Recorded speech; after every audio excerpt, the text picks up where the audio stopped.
গোপালবাবু, বাংলা নিউজগ্রাফে নমস্কার। পশ্চিমবাংলার একটা খুব গুরুত্বপূর্ণ মারাত্মক বিষয় আছে, যেটা শিক্ষা ব্যবস্থা। এবং আমরা জানি বরানগর এবং দমদম এই দুটো এলাকায় লাস্ট 10 বছরে কম করে প্রায় 20টার মতো, এই 15-20টার মতো সরকারি স্কুল একের পর এক বন্ধ হয়ে গেছে।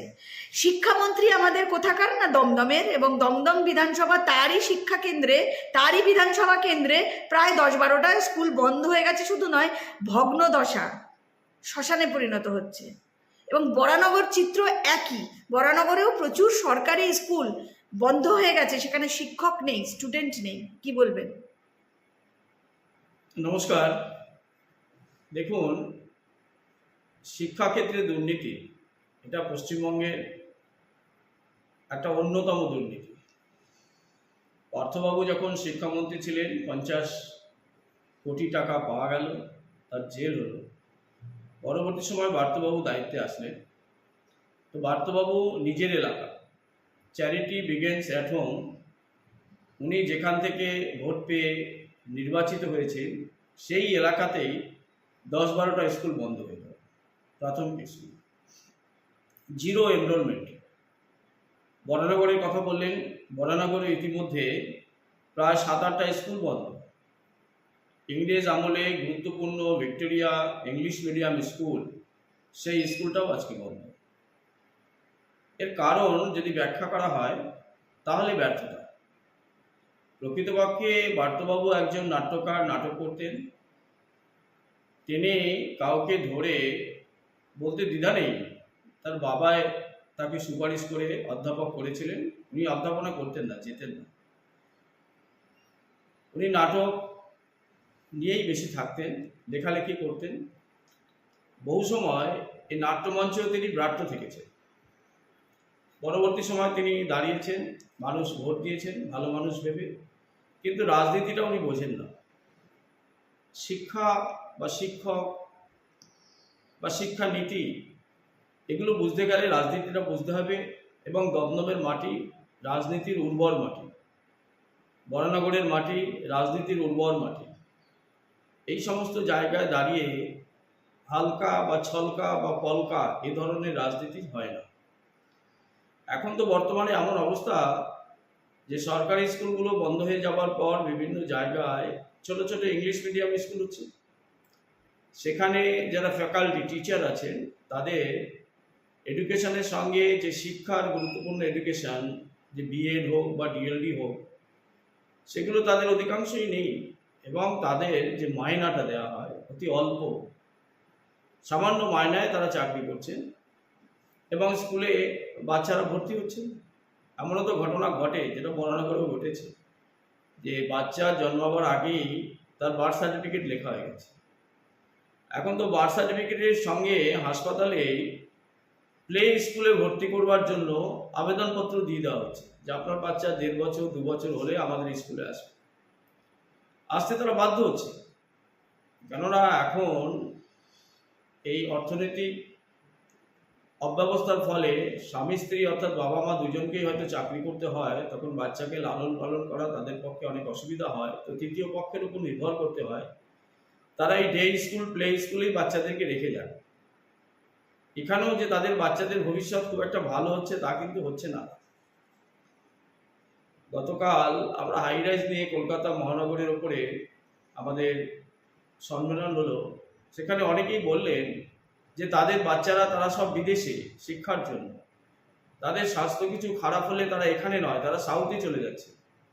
তাহলে বুঝুন যে কলকাতা শহর একসময় সারা ভারতের রাজধানী ছিল তা নয়, এশিয়ার একটা বৃহত্তম জায়গা ছিল, আজকে সেই কলকাতা শহর পিছিয়ে পড়েছে। মানুষ কলকাতায় চিকিৎসার জন্য আসতো, মানুষ চিকিৎসা ব্যবস্থা কলকাতার এত উন্নত ছিল, অল্প পয়সায় ছিল। এখন কলকাতার মানুষেরা সাউথে চলে যাচ্ছে। তার কারণ এ রাজ্যের যে সরকারটা আছে, সরকারটা সম্পূর্ণরূপে ব্যর্থ। বর্তমান মমতা ব্যানার্জি তিনি যখন বিরোধী দলনেত্রী ছিলেন, তিনি তখন অনেক কিছু বন্ধ করেছেন, মিটিং করেছেন, আন্দোলন করেছেন, অবরোধ করেছেন। মানুষ হয়তো ভেবেছিল যে বিরোধী দলনেত্রী দিয়ে তারা হয়তো কিছু পাবেন, কিন্তু কিছু পাননি। পাওয়ার মতো জায়গাও তিনি নেই। তিনি পুরো রাজ্যটাকে একনায়কতন্ত্রে নিয়ে এসছেন। এখানে গণতন্ত্র হত্যা হয়ে গেছে। যদি বা কোনো এমএলএ বা মন্ত্রীর কিছু করার ইচ্ছাও থাকে, তৃণমূল কংগ্রেসের একটাই নেতা, একটাই লিডার, আর বাকি সব ল্যাম্পপোস্ট। তো এই এক পোস্ট, এক লিডার, একটা পরিবারতন্ত্র এবং পরিবারতন্ত্রের ওপর মোনার্কিজম, রাজতন্ত্র, এটা চলছে। যার ফলে কারোর যদি কিছু করার ক্ষমতাও থাকে, তারা পারছে না। ইমিডিয়েটলি বার্তবাবু, বরানগরের বিধায়ক, এদের সকলের পদত্যাগ করা উচিত।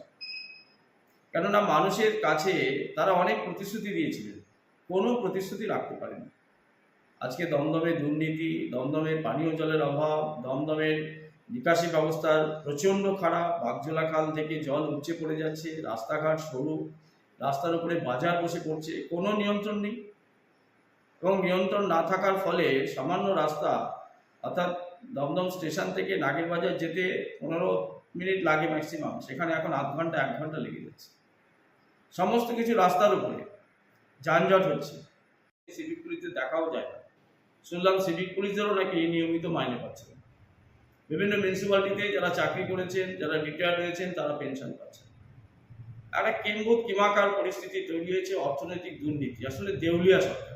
যখন সরকার এসেছিল তখন 1,96,00,000 টাকা ঋণের বোঝা ছিল। আমরা ভেবেছিলাম ঋণের বোঝা কমবে। অনেক শিল্পপতি এখানে আসবার জন্য ইচ্ছা প্রকাশ করেছিল। অনেক মৌ হয়েছে, মৌ স্বাক্ষর হয়েছে, শিল্প উৎসব হয়েছে, কিন্তু শিল্প গড়ে ওঠেনি। যতগুলো মৌ আগে হয়েছিল বা পরে হয়েছিল, সবাই কিন্তু শিলান্যাস করেছে। আমাদের মুখ্যমন্ত্রীকে শিলা মুখ্যমন্ত্রী বলা হয়। তিনি যত শিলান্যাস করেছেন তার 0.1% কারখানা গড়ে ওঠে।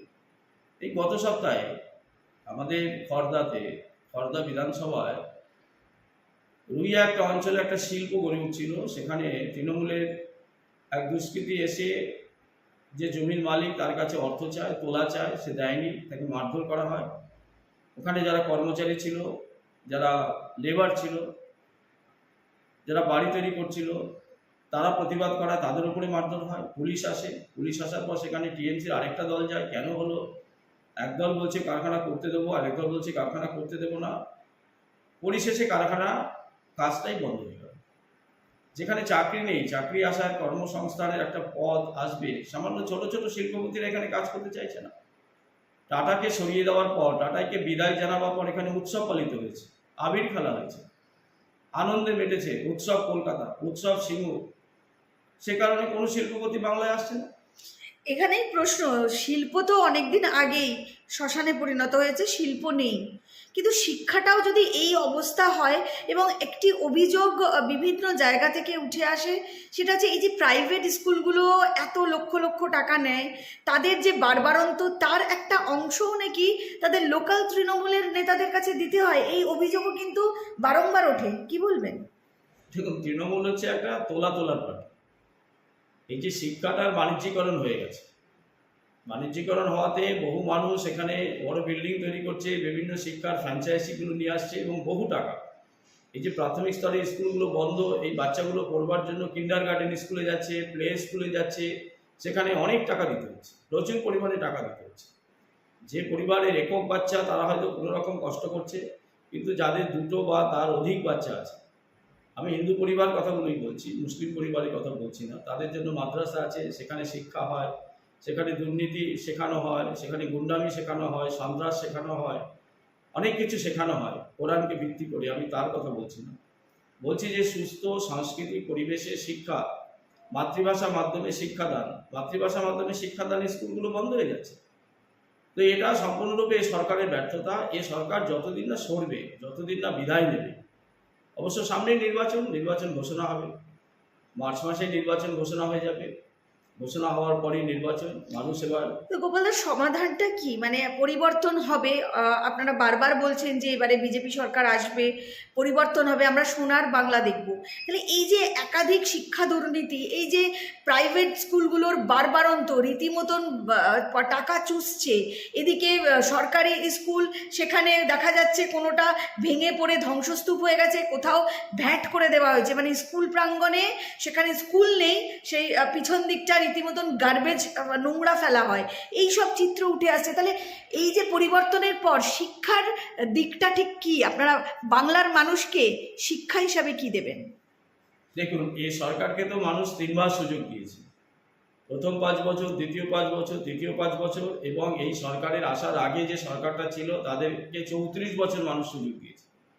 স্বাধীনতার পরে এখানে 25 বছর কংগ্রেস, 34 বছর সিপিএম, 15 বছর টিএমসি।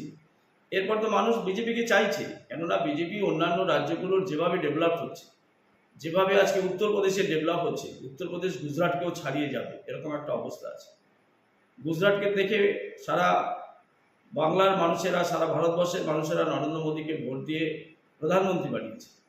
আজকে যেভাবে গুজরাটের উন্নতি হচ্ছে, ভাইব্রান্ট গুজরাট, সেটা বিশ্বের মানুষ দেখছে। তো আমরা তো চাই বাংলার মানুষের কাছে বিজেপি আমাদের হাতে সরকার তুলে দিক, আমরা পরিবর্তন করব। যেভাবে বিভিন্ন রাজ্যের উন্নতিগুলো হয়েছে, যেভাবে বিভিন্ন রাজ্যের ধ্বংস অবস্থাতে, জঙ্গল রাজ ছিল বিহার, জঙ্গল রাজ ছিল উত্তরপ্রদেশ, সেখানে আজকে মানুষের হাতে কাজ এসছে, মানুষ কাজ করছে। যেখানে কাশ্মীরে পাথর ছুটত, পুলিশ দেখলে, মিলিটারিকে দিলে পাথর ছুটত, সেখানে কাশ্মীরে আজকে বুলেট ট্রেন চলছে। আজকে সেখানে বুলেট ট্রেন সঙ্গে কতগুলো বেশ নতুন নতুন শিল্প তৈরি হচ্ছে। তো এইগুলো হচ্ছে তার কারণ, তাদের হাতে বোঝে, মানুষ বুঝতে পেরেছে, তারা কাজ চায়, সেগুলো ফিরিয়ে দিতে পেরেছে বিজেপি। তো বাংলায় যে অনুপ্রবেশ করছে, অনুপ্রবেশকে সম্পূর্ণরূপে অনুপ্রবেশ মুক্ত বাংলা করতে পারবে বিজেপি। এখানে যে কাঁটাতারের বেড়া নেই, সেই কাঁটাতারের বেড়া বিজেপি সরকারে এলেই, যেটা রাজ্য সরকারের কাজ, যে সেখানে জমি অধিগ্রহণ করা, সেটা বিজেপি অধিগ্রহণ করবে। কেন্দ্রে বিজেপি সরকার, রাজ্যে বিজেপি সরকার আসবে, এই রাজ্যের হুড়ুর করে উন্নতি সাধন হবে। যে সমস্ত শিল্পপতিরা বাংলা ছেড়ে চলে গেছিলেন তারা আবার বাংলায় ফিরে আসবেন।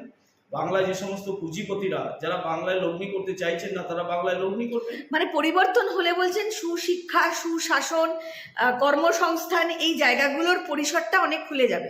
একদম বিকশিত বাংলা হবে। বাংলার যে নিদারুণ করুণ পরিস্থিতি, বাংলা যে প্রায় রসাতলে চলে গেছে, সেখান থেকে বাংলা উঠতে শুরু করবে। অল্প সময়ের মধ্যেই বাংলা বুঝতে পারবে যে বিজেপির দরকার ছিল, এবং বিজেপির যে কাজ, তার বিকেন্দ্রীকরণ, অর্থনীতি, আমাদের যে নিষ্ঠা, আমাদের যে বিচারধারা, যারকে সঙ্গে নিয়ে আমরা সমস্ত রাজ্যগুলোতে আমরা বারবার আসছি। যেখানেই নির্বাচন সেখানেই বিজেপির জয়। তো পশ্চিমবঙ্গে ওই আগামী নির্বাচনে 26-এ তৃণমূল শেষ, বিজেপি আসছে।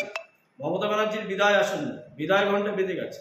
এটা নিশ্চিত যে কোনো অবস্থাতে এসআইআর এর পর যে নির্বাচন কমিশনকে আর্টিকেল 324-এর যে ক্ষমতা দেওয়া হয়েছে, সেই ক্ষমতা প্রয়োগ করে সুষ্ঠু নির্বাচন হবে, রক্তপাতহীন নির্বাচন হবে, সবাদ নির্বাচন হবে। সেই নির্বাচনে টিএমসি পরাজিত হবে, বিজেপি আসবে। বিজেপি আসলেই বাংলার সুদিন শুরু হবে, এটাই বলতে পারি। নমস্কার।